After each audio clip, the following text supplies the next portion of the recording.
to Sports Center with Stephen A. Smith. Presented by Mountain Dew. Welcome back to Sports Center with Stephen A. Smith. Brian Windhorst is right next to me. Adrian Wojnarowski, our ultimate NBA insider. He'll be with us shortly. Brian Windhorst, let's get right back to it. So you've heard what everybody has to say. Just to remind our audience of how serious and dire this situation appears to be in the eyes of the NBA right now. Yeah, I mean, this is the biggest threat the NBA has faced from a health standpoint, maybe ever. Today, just today as an example, they had a conference call with owners. I was talking to people in the league. They don't remember this ever happening. You know, owners meet 3 times a year as scheduled. It's hard to get billionaires on the phone. The fact that they had to do that, just that alone, just that fact alone tells you how out of character and off the grid that this situation is. But I'm going to just say that I know that a lot of people are really upset, and I know there's a lot of people that are panicking and things like that. Let's look to what's happened elsewhere in the world. In China, they shut their CBA, their Chinese Basketball Association, down at the end of January. They have taken 2 months to deal with this crisis. They wanted everybody to remain indoors, to quarantine. Their cases have come down, flattened out, life is returning to normal, and they are now calling players back and intending to begin basketball again in the next couple of weeks. This is obviously going to affect a lot of people. It's going to affect a lot of people who have tickets who want to go to games. But ultimately, they're going to take the steps that they were shown, and we're going to end up being okay. We just have to get through it. Woj, when you hear what Wendy just said, it calls for the potential of a delay in the ending of the season as possibly a worst-case scenario. How receptive is the league to that, in your estimation, considering the fact that there was an owner just weeks ago who talked about how the league should start in December and end after June? What do you make of that, Woj? Well, you know, Atlanta's president, Steve Koonin, he's talked about that idea for years and brought it up again at the Sloan Conference. There hasn't been support for it, but what you're hearing now and what needs to happen is there's going to have to be a lot of cooperation around the league right now. If games do get lost with how to salvage this season, this is a year where the league's going to lose a lot of money. Going back to Daryl Morey's comments, what that caused the league with their relationship with China, and then now the money that's going to be lost here. And one group that really hasn't been a big part of this conversation that's got a call with the league tomorrow, the league's general managers, their presidents, you know, the people who deal every day with the players. And I think they're going to have to be involved in this. They know more about this league day to day and how it operates and how competitively some changes in the rest of the season might play out. They know that better than their owners do. So there's a lot of people who still have to be a part of this conversation because this is uncharted territory for the league, and there's going to be more difficult decisions that have to be made. Wendy, we've heard on many occasions the commissioner and league officials allude to the partnership that exists between them and the players. How much, if any, input at all will the players have in decisions that are being made? And if not them, whom? Yeah, I think one of the things that is happening in the league right now is there is a strong feeling of cooperation between the commissioner's office and the players. There is a real, equity that exists there between those two sides. And so I really believe that they'll work together on this. They will rely on their crisis situation and get through it and align. But I think the players, as LeBron showed over the weekend, they weren't really even thinking about this. Matt Barnes was saying earlier today, he went to a birthday party for Draymond Green over the weekend.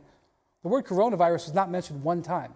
Yet here we are just a few days away from having radical changes to the league. So I think the players are going to rely on the leadership of the league, which is why the league's got to spend some time to get it right. I know this much. I'm relying on you and Woj. Way to bring it, y'all. Really appreciate it. In Oklahoma City, Donovan Mitchell, you see him right there, star for the Utah Jazz, getting set to take on the Oklahoma City Thunder tonight. As it currently stands right now, Utah and OKC would meet in the first round of the playoffs.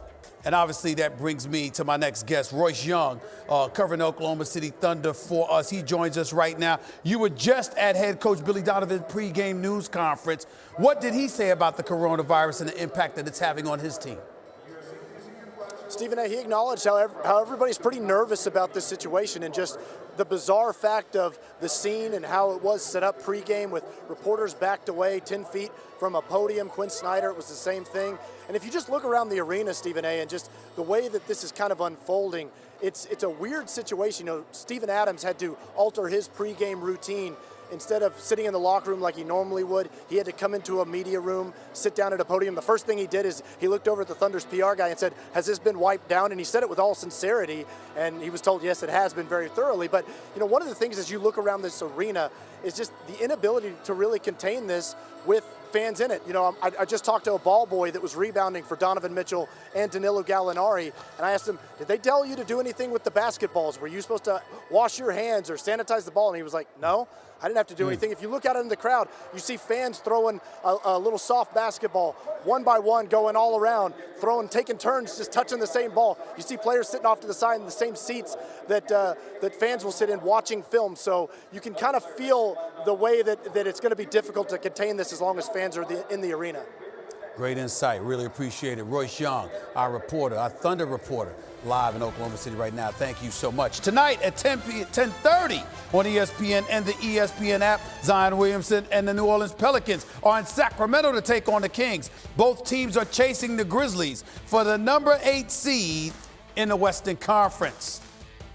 ESPN Pelicans reporter Andrew Lopez is with us in Sacramento as we speak. He joins us now. Andrew, you were at the team shoot-around this morning. What were they saying about the possibility of playing in empty arenas due to the coronavirus? Well, Zion Williamson walked in, kind of looked around and figures, oh, this is how it's going to be now because of the press conferences, and sat down and he said, it's not going to be fun, but he understands why they're doing it. Alvin Gentry tried to have a little bit of fun with it. He marked out 9 or 8 feet on his cell phone before getting up on the podium, but they also understand. Nobody really likes this situation. They understand that the fans are the lifeblood of what they do. Brandon Ingram talked about having to come up with his own energy now because there's not going to be any fans in the arena. So the Pelicans, they understand what's going on right now, but they're not necessarily happy about it. That's Pelicans reporter Andrew Lopez in Sacramento. Thanks so much, Andrew. The coronavirus is affecting events all over the sports world. For more on that, here's Kevin Nagandi and Sage Steele. Stephen A., we've been wondering for a few weeks now exactly how the spread of coronavirus would affect the sports world. But today, when the World Health Organization declared that the global coronavirus crisis is a pandemic, that word changed everything. Yeah, and the biggest story of the day, the NCAA has made an unprecedented move. The men's and women's NCAA basketball tournaments will be played without fans in attendance.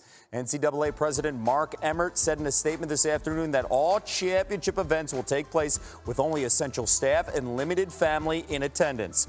While the plan is to keep the first round sites as is, Emmert says they're looking to move the Final Four out of Mercedes-Benz Stadium into a smaller venue in Atlanta. Regional sites could also be moved to smaller venues but stay in the same city. Emmert putting out this statement that reads in part, quote, "I have made the decision to conduct our upcoming championship events, including the Division I men's and women's basketball tournaments with only essential staff and limited family attendance.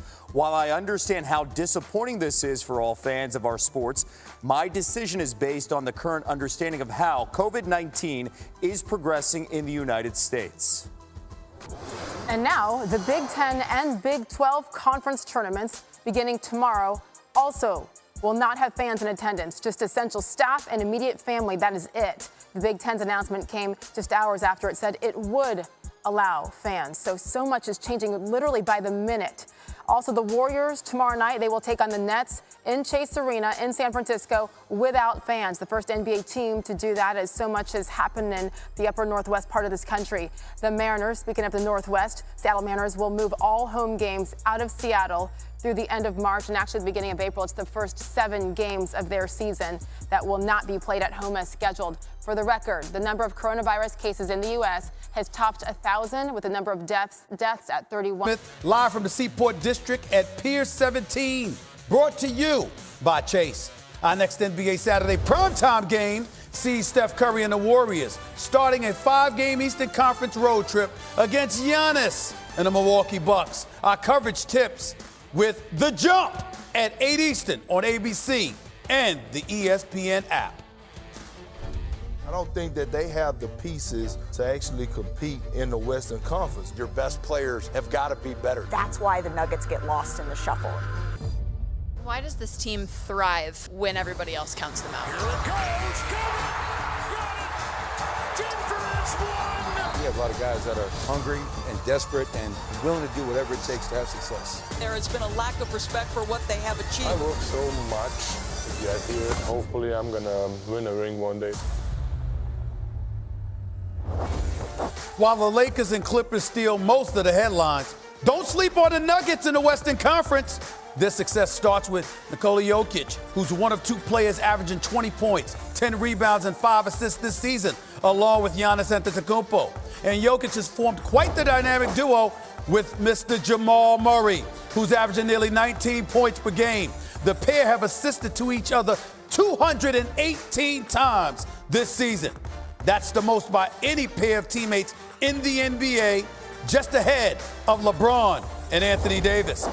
By the way, the Nuggets have won 58% of their road games, on pace to be their best win percentage in a season in franchise history. Earlier today, I talked with one of their star players. You heard me mention his name earlier, Jamal Murray. Listen in. Before we get into basketball talk on the court, let's make sure I get your perspective on this. Your thoughts about the coronavirus, everything that you're hearing around the league, and potential fears that this season might be compromised in any way. What are your thoughts about it? It's very unfortunate. I know if there was no fans, it would be very hard for the players to be playing in that kind of environment. I think just plays change. The road trips are different. Home games are different. I think we would just be playing just for the sake of the business, and it's going to be very difficult. It's a tough situation. Put in perspective for the viewers out there what it would be like, or what you can imagine it being like if you had to play at an arena without the fans in attendance, how that would affect you guys play, if at all, in any way. It would affect us entirely. Like I said, if somebody made a play, made a highlight, it would be just people in the gym celebrating. I think we'd be on the bench saying, D what, defense. It would just be a whole different environment. So it would be very tough, like I said, and hopefully it doesn't have to come to that, but it's unfortunate. Let's get into you specifically, because I happen to believe that you're one of the young stars in the game. You can ball. This year, you're up in points, obviously field goal percentage, shooting, free throws, everything. Talk to me about where you feel your game is right now. I just feel like it gets so much better. Never satisfied. I've played decent up to this part, but I feel like I can do a lot better, and especially with this playoffs coming in, just my usage rate should go up, and run a whole lot of two-man game, pick a roll, especially with me and Big Fella down there. So it's gonna be a lot of fun just to play out of that. From the number 2 seed to the number 7th seed, it's like 4 or 5 games that separates all those teams. But your squad, the Denver Nuggets, have been a top 3 seed since mid-December. You haven't budged from that position, which speaks to the level of consistency you guys have enjoyed. To me, that warrants respect. You may not care, but do you guys feel that you have received the respect that you deserve? Oh, yeah, for sure. From other teams, like I said, they started game plan for us. I got big men, I got swing men on me, I got the 3-4. They never put the point guard on me no more. They started double joker. I feel like teams are starting to pay more attention and really start the game plan for us. So like I said, we're not surprising teams no more. We got a target on our back. And for us to stay that consistency, within the 2-3 seed the whole time, like you said, it speaks a lot of volume to what we can do and our capabilities. So it's going to be a lot of fun, especially this postseason. We got to finish up strong. We got a tough schedule. But I feel like we're built for that. Very last question. Y'all can win the championship this year? Yes, sir. Works for me. Appreciate you, my man. Thanks a lot. Looking forward to watching you. Thank you. Appreciate it.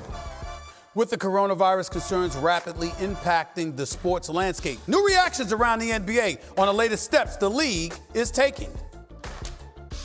Stephen A. Smith is presented by Mountain Dew. Do the do. Dallas Mavericks against the Denver Nuggets tonight. As you see, hand sanitizers are being handed out to fans in the arena. Not just soap, not just going to the bathroom, hand sanitizer being Giving out to everybody, it's not a bad idea, actually, not by a long shot. Let's bring in former Memphis Grizzlies and New York Knicks head coach David Fizdale. When you first learned of the virus and the impact that it was having on the NBA, coach, what went through your mind? Wow, that this is really happening during my lifetime, and just really can't believe that we're at a place now that we have to cancel large sporting events, big money-making sporting events, big money-making concerts, things like that.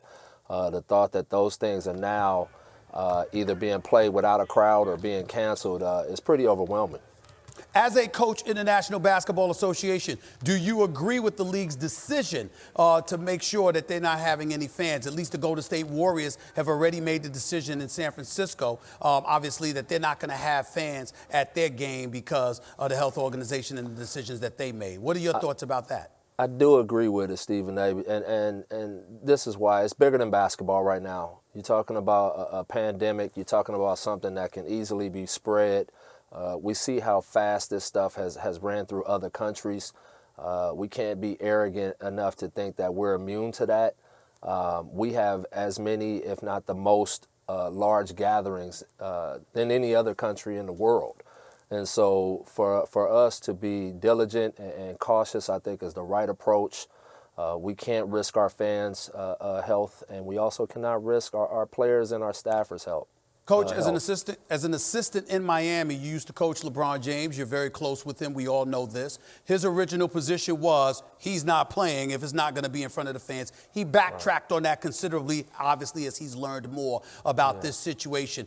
As a coach, what would you tell players at this particular moment in time in regards to what's transpiring before us? Well, one, you want to educate them on how to stay healthy, right? Just the basics, I think, is don't assume that players know how to keep themselves healthy in scenarios like this. That would be the first thing. But the second thing would be, especially if I'm a team contending for the playoffs or contending for home court or any of that, is keeping the mission in mind and how important every game is, regardless of the fact that fans are there watching or not watching. You still have a body of work that you've put together over the course of the season to put you in this position. You can't let a situation like this right now knock you out of your focus, and now all of a sudden you start losing games because of the conditions. Coach, always appreciate you, man. Thank you so much for being on the show. You take care of yourself. See you soon. Absolutely, Steve. Let's transition to 14-year NBA veteran Matt Barnes. You're sitting right here next to me. You've been a part of this league for a very, very long time. How scared are you that ultimately games are going to end up being missed, canceled along those lines? I think I would prefer the NBA to kind of take a step back and go ahead and cancel games for a week or two and just do as much research as we possibly can. Let's get studies on how many healthy 18 to 35-year-olds have caught this, and if so, what happened? How many children have caught this? I understand all these other leagues that have canceled things. I get it, I respect it, but the NBA moves the needle. What we do moves the needle. We set culture, we set trends. So I would like to get as much information about this disease as possible and just take a step back. Like I said, I don't think the game is meant to be played without fans. I think the game will suffer. The players are saying that it's not going to be the same. The atmosphere, the energy, if you've ever played, you understand what the arena atmosphere is like. So without fans, I think the play is going to, tremendously suffer. But let's also think about the flu sweeps through every professional locker room every single year. The flu sweeps through my children's school every single year. People get sick, we get our medicines, we get healthy, we hydrate, and we feel better. This, like I said, I just think there's not enough information out there yet for us to. I understand we want to be, ahead of it. We want to be progressive instead of reactive. But let's just take a step back and kind of see where we're at with things and then move forward from there. But I don't think the game is meant to be played without fans. Hold your thought right there. We've got to transition to Dallas, where our very own Doris Burke is. She'll be on a call for the game tonight between the Denver Nuggets and the Dallas Mavericks. You just spoke to both head coaches today. Can you give me the feel, the vibe of where their head is and what they're going through right now, Doris? Yeah, and I reached out to a couple of players as well, Stephen A., and basically the response has been, we really don't know what to think. We are trying to, like the rest of the country, educate ourselves in real time. You hear what Matt said. It will be absolutely bizarre to think of an arena without family and friends and obviously the fans. Mike Malone told us earlier today that basically at shoot-around this morning, he looked at his guys and said, look around the arena because there's a distinct possibility this would be the atmosphere within which we are playing. So there's uncertainty, there's education that's ongoing, and sort of a wait-and-see attitude amongst coaches and players, Stephen A. Let's transition to the game, because there is a game that's taking place tonight, Doris. It's between the Denver Nuggets, who are the number 3 seed in the Western Conference, and obviously the Dallas Mavericks. When you look at this matchup right here, which isn't getting the attention it deserves as far as I'm concerned, because both of these teams have been impressive, what chances do you give either of them to come out of the West, seeing what you've seen from them the multitude of times you've watched them this year? I really enjoy watching both teams. I think they are aesthetically pleasing basketball teams, but I feel like there's more growth and development in the playoffs to happen. I still believe that the teams, the Lakers and the Clippers, are a tier above. And it's interesting talking to the coaches. You know, Nikola Jokic, for a straight month with so many injuries, was carrying this team. He's hit a little bit of a lull here, and when we talked to Rick Carlisle before the game, he said, listen, that guy might be shooting 32%, but he put 2 killers on us in the matchup, so we're going to guard him like we need to guard him. Should be a lot of fun. I saw Luka get hit on that thumb that's been bothering him last night against San Antonio. I'm curious to see how he is handling the basketball tonight, Stephen A. Doris, always appreciate the great work. Thank you so much. Looking forward to listening to you during the game. You take care. Thank you. All right. Coming up, as the legend of Luka continues to grow. I'm sorry, Jamal Murray. I didn't know he was sitting there shooting jump shots. There's a conversation that took place. It was earlier today. And of course, oh no, you didn't. We can't forget about that. Oh no, you didn't. I don't know if you've seen that, Matt Barnes. It's kind of smooth. Check it out. It's coming up next. Right downtown, Big D, Dallas, Texas. A beautiful city, especially during basketball season. Notice I didn't say football season, by the way. And there you see American Airlines Center, the Plaza. Beautiful view right there. They got a hell of a team this year, too. Lots to talk about in regards to these Dallas Mavericks. It's a matchup of 2 of the best young players in the NBA. 21-year-old Luka Doncic have the Mavericks primed for their first playoff appearance in 4 years. Tonight, he will take on Nikola Jokic and the Nuggets. Denver is chasing the Clippers for the number 2 seed out west. Sports Center with Stephen A. starts right now. Welcome to Sports Center with Stephen A. Smith, presented by Mountain Dew. The impact of the coronavirus is being felt in the NBA. Today, the Golden State Warriors announced that they will play their home game tomorrow night against the Brooklyn Nets without fans in attendance. This after the San Francisco Health Office prohibited groups of 1,000 or more from assembling. Welcome to Sports Center. I'm Stephen A. Smith. I'm here with yours truly, Brian Windhorst. He's sitting right next to me. Lots of stuff to get into. The league was on the phone all day today, talking to its owners, Commissioner Adam Silver, and of course, the 30 owners or so. What can you tell us about what transpired today? Yeah, there's really kind of 2 things going on right now, Stephen A. One is they've got to have immediate planning for how they're going to handle the next few days, because obviously we're seeing all of these fans taken out of arenas. Fans are going to be taken out of NBA arenas very soon, all across the board. If they don't make the decision is going to get made for them. They're aware of that. The second thing is long-term planning. Taking a look at arena schedules, talking with team officials, and seeing what the feasibility is of potentially delaying the season, leaving that open as an option that they research. Let's bring in our ultimate insider, Adrian Wojnarowski, NBA insider. Talk to us. You've been working the phones all day. You've been all over this story, Woj. Talk to us about what you've learned. You just tweeted something a few minutes ago. That's right, Stephen, Brian. The greater consensus right now among NBA teams is to continue playing the season, but without fans in arenas. The league is going to make a decision by Thursday, by tomorrow, on next steps. But there's a push in this league right now to continue the season without fans in the arena. Another consideration on that owner's call with the league today, I'm told, was the idea of taking a hiatus, stepping back from the season, postponing games, potentially canceling regular season games. But right now, there's a greater push, a much greater push, I'm told, with the league in continuing to play games, but do it without fans in the arena. And one thing that I know the league office, certainly teams all want, they don't want lost games, and they want to try to keep these games on television. I know that you talked about there's a stronger push to just not have fans in there, Woj, but how strong, if you can tell us at all, is the push, at least by some of the owners, to actually postpone or cancel some of these games? Well, I think it's everyone's preference to keep playing, but I think it's been part of the conversation. They have talked about everything from moving games from one arena in a city to the away arena based on the schedule of a night's games, even looking at games at neutral sites, maybe even in non-NBA cities. But right now, the push is to continue playing games with the current schedule we have in arenas that are going to be empty, following the lead of what the NCAA did with the college basketball tournaments today, which is to play them for the foreseeable future in empty arenas. But the league office, Adam Silver ultimately is going to decide that, I'm told, by tomorrow. They have to get moving in a direction here. And certainly the consensus, again, that I'm told, along with Zach Lowe, is to continue playing the games without fans. Wendy, let's get back to you here. What do you think ultimately will happen here? Because even though there are no cases of NBA players having contracted the virus, in the same breath, there's got to be obviously a very palpable fear of that. What do you think leads to them ultimately making this decision and just sticking with one decision over the other? If Woj says that the owner's consensus is to keep playing, he's right. Woj is always right.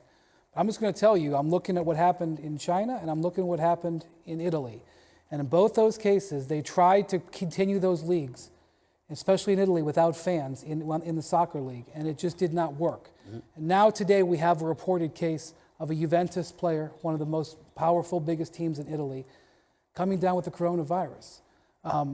I think that eventually you're going to see the leagues have to suspend. That's my opinion. Mm-hmm. They're gonna have to suspend play from a just player health standpoint and from a financial standpoint, because one of the things that's going to happen here, that every game you play without fans, it's millions and millions of dollars. And in the playoffs, where ticket revenue is a vital part of the NBA's revenue pie, it's going to be probably between $100 and $200 million lost if they play playoff games without it. And not that revenue would lead here, right, but it's going to be a factor. Woj, Adam Silver is the commissioner of the National Basketball Association. Do you anticipate him making this call or ultimately putting it to a vote? I know he had conversations with league owners, but is this going to simply come down to the commissioner making a call, or is he going to look for the owners to vote on it? What can you tell us about that? I think Stephen, somewhere in between that with Adam Silver. I don't know that there's a specific vote here, but part of what he wanted to do today was to hear his owners out in a group setting. There's been a lot of one-off conversation certainly recently, but in the end, this is a commissioner's decision, and he's got to make it in partnership, not just with the other owners. They met with the Players Association today, and in that meeting, they told the Players Association their goal was to try to keep, again, playing the games without fans, not having to cancel games. And then, of course, television, arenas, Brian mentioned that, all the other factors. There's a lot of constituents here when you're making this decision, but this is ultimately at the feet of the commissioner. Woj and Wendy, they'll be with us throughout the show. Don't go anywhere. Here's more reaction from around the NBA today, starting with Giannis Antetokounmpo. Obviously, this is the NBA, and we're paid to play games. Now having fans is going to be tough, because everybody that play basketball, they play for the fans. They play for, energy, the atmosphere. But at the end of the day, we got to think about, our health and safety, not just the players, the fans. Because at the end of the day, professional basketball players, so we got to play in an empty arena. It wouldn't be fun, but, it'd be competitive. You see people dying, more and more people are, getting affected by the virus, so, that's real for me. People are losing their lives, so that's when it became real for me. Let's bring in former Memphis Grizzlies head coach, as well as the New York Knicks former head coach, David Fizdale. Coach, you first learned of the impact the coronavirus was having on the NBA. What were your thoughts, sir? I'm not hearing you, Stephen A. Yeah, can you hear me now? You might have to come back to me. I'm not hearing anything. All right, we'll get back to you. We're having some technical difficulties. We'll definitely get back to y'all in a few minutes. Coming up, we'll get you set for the Nuggets and Mavs on ESPN.